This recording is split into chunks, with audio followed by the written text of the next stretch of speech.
রাঙামাটি ছাত্রলীগের নতুন কমিটির পরিচিতি সভা অনুষ্ঠিত।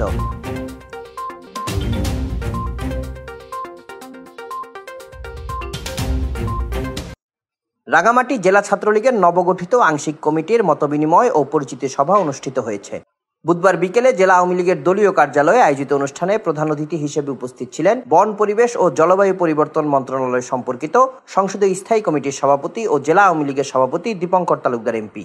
পরিচিতি সভায় নবগঠিত রাঙামাটি জেলা ছাত্রলীগের সভাপতি রনি হোসেন ও সাধারণ সম্পাদক সোহাগ চাকমা সহ কমিটির সকল সদস্যরা পরিচয় এবং অনুভূতি প্রকাশ করেন।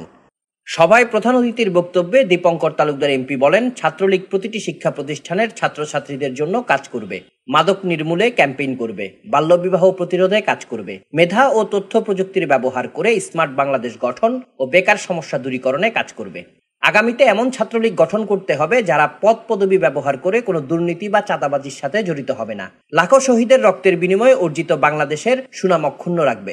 শেখ হাসিনার নেতৃত্বে উন্নয়নশীল রাষ্ট্র হিসেবে বাংলাদেশ গড়ে তুলতে হাতিয়ার হিসেবে কাজ করতে হবে। তিনি বলেন, শুধু জাতীয় প্রোগ্রাম নয়, ছাত্রলীগকে শক্তিশালী করতে প্রতিটি শিক্ষা প্রতিষ্ঠানে প্রোগ্রাম করতে হবে। প্রতিটি উপজেলায় কর্মী সমাবেশের মাধ্যমে নতুন নেতৃত্ব গড়ে তুলতে হবে। এ সময় রাঙামাটি জেলা পরিষদের চেয়ারম্যান অংশুইপ্রু চৌধুরী, জেলা আওয়ামী লীগের সহ সভাপতি বৃষকেতু চাকমা, সাধারণ সম্পাদক হাজী মোহাম্মদ মুসা মাতব্বর, স্বাস্থ্য ও জনসংখ্যা বিষয়ক সম্পাদক ঝিনুক ত্রিপুরা, শিক্ষা ও মানব সম্পদ সম্পাদক সাইফুল আলম সাইদুল, কেন্দ্রীয় ছাত্রলীগের উপধর্ম বিষয়ক সম্পাদক অর্কপল তালুকদার, জেলা ছাত্রলীগের সাবেক সভাপতি আব্দুল জব্বার সুজন, সাধারণ সম্পাদক প্রকাশ চাকমা, জেলা ছাত্রলীগের সভাপতি রনি হোসেন, সাধারণ সম্পাদক সোহাগ চাকমা, মেডিকেল কলেজ শাখার সভাপতি তন্ময় চৌধুরী, সাধারণ সম্পাদক আয়াত শরীফ সিরাজ সহ নব কমিটির নেতৃবৃন্দ উপস্থিত ছিলেন। অনুষ্ঠানের শুরুতে উপস্থিত অতিথিদের ফুল দিয়ে বরণ করে নেন জেলা ও মেডিকেল কলেজ শাখার সভাপতি সাধারণ সম্পাদক। Desk report, CST।